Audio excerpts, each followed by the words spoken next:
جو بندہ یہ چاہتا ہے کہ جنت کے دروازے پر اس کا نام لکھا جائے تو اپنے بوڑھے باپ کی خدمت کیا کرو۔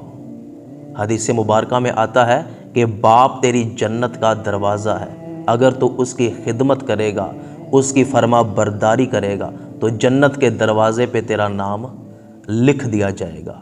تو اگر آپ کے گھر میں بوڑھا باپ موجود ہے تو اس کی ٹانگیں دبایا کرے، اس کے کندھے دبایا کرے، اس کی خدمت کیا کرے۔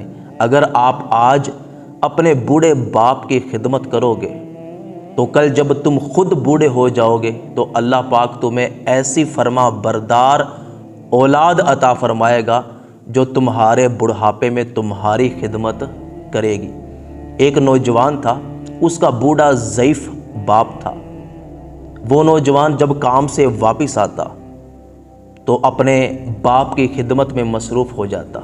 کبھی اپنے باپ کی ٹانگیں دباتا، پھر ایک برتن میں وہ پانی لے لیتا اور صابن لے لیتا، اپنے باپ کے پاؤں دھوتا، پاؤں صاف کرتا۔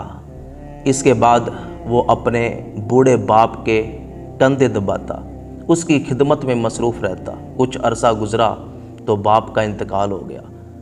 اس نوجوان کی شادی ہو گئی، عرصہ گزرتا گیا، ایک دن وہ نوجوان بھی فوت ہو گیا۔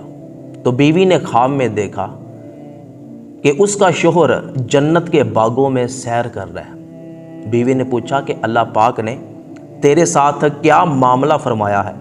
کس وجہ سے اللہ پاک نے تیری بخشش فرمائی ہے؟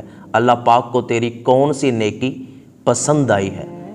تو اس نوجوان نے کہا کہ اے میری بیوی، میرے پاس اور تو نیکیاں نہیں تھیں، گناہ ہی گناہ تھے، لیکن جو میں نے جوانی میں اپنے بوڑھے باپ کی خدمت کی ہے نا، کہ جب میں کام سے واپس آتا اپنے بوڑھے باپ کا سر دبایا کرتا، اس کے کندھے دباتا، اس کی ٹانگیں دباتا اور اس کی دعائیں لیتا، اللہ پاک کو میری یہ نیکی اتنی پسند آئی کہ بوڑھے باپ کی خدمت کی وجہ سے اللہ پاک نے مجھے جنت عطا فرما دی۔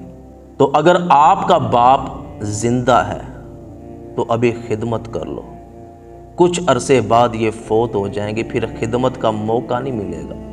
نبی کریم صلی اللہ علیہ وآلہ وسلم نے ارشاد فرمایا، خدمت کرنا تو بہت بڑی نیکی ہے۔ جو بچہ اپنے بوڑھے والدین کو صرف محبت بری نگاہ سے دیکھے تو اللہ پاک اسے مقبول حج کا ثواب عطا فرماتا ہے۔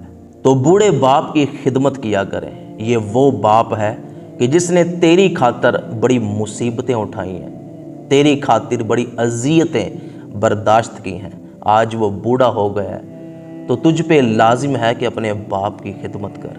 جس بندے کے دل میں اپنے باپ کی محبت موجود ہے وہ اس ویڈیو کو اپنے دوستوں تک ضرور پہنچائے، اور جن کے والدین فوت ہو چکے ہیں دعا ہے کہ اللہ پاک ان کو جنت الفردوس میں جگہ عطا فرمائے۔ آمین لکھ کے اس ویڈیو کو خوب پھیلائیے گا۔